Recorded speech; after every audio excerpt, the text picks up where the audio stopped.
1 Corinthians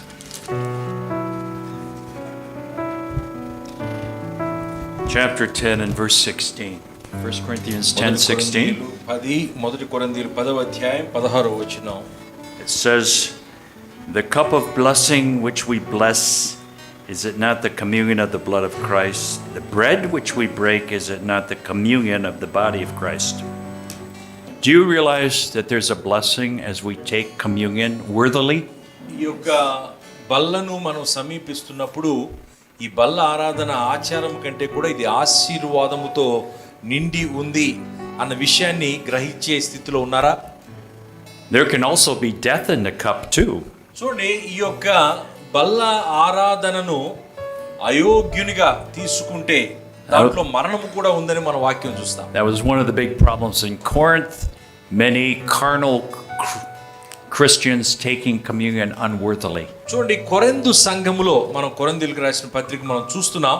కొరింథు సంఘములో శరీర క్రియల చేత నిండిన సంఘస్థులు అనేక మంది ఈ యొక్క బల్లారాధనలో పాల్గొంటూ ఉన్నారు. And they were eating and drinking damnation to themselves. వాళ్ళు తీర్పును తాగుతున్నారు, తీర్పును తింటున్నారు వాళ్ళు. So, can you think of an example of somebody who was taking communion unworthily? చూడండి, మీకు గుర్తున్న ఒక వ్యక్తి బైబిల్లో, మరి కమ్యూనియన్లో పాల్గొన్న వ్యక్తి, బైబిల్లో రాయబడిన వ్యక్తి, మరి యోగ్యత లేకుండా బలలో పాల్గొన్న వ్యక్తి గుర్తున్నాడా బైబిల్లో? యూదా ఇస్కరియోతు. Judas, that's right. He was sitting there at the table with murder in his heart, taking communion. తను ఆరాధనలో పాల్గొన్నాడు, ప్రభు యొక్క బల్ల దగ్గర కూర్చున్నాడు, ఒక హత్య తన హృదయంలో పెట్టుకొని బల్ల దగ్గరకు వచ్చాడు. And then he went out and hanged himself afterwards. ఆ బల్ల ఆరాధన అయిన తర్వాత తను ఉరి తీసుకున్నాడు. So, you know, when we take communion, we're saying two things. మనం ఈ యొక్క బల్ల ఆరాధనలో పాల్గొన్నప్పుడు రెండు విషయాలు మనం చెప్తున్నాం.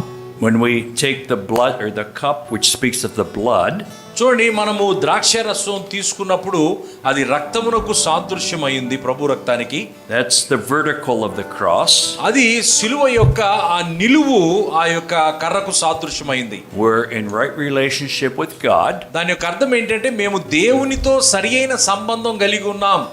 And the bread, మరి ఆ యొక్క రొట్టెను మనం తీసుకున్నప్పుడు that's the horizontal of the cross. మరి అది అడ్డు గీతగా ఉన్నది. నిలువు గీత దేవునితో కలిగిన సంబంధం, అడ్డు గీత ప్రజలతో కలిగిన సంబంధం. We're in right relationship with each other.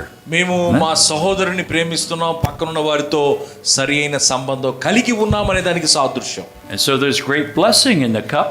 చూడండి, ఈ యొక్క బల్లారాధన ఆచారము కాదు, ఇది ఒక ఆశీర్వాదం. And even healing in the cup.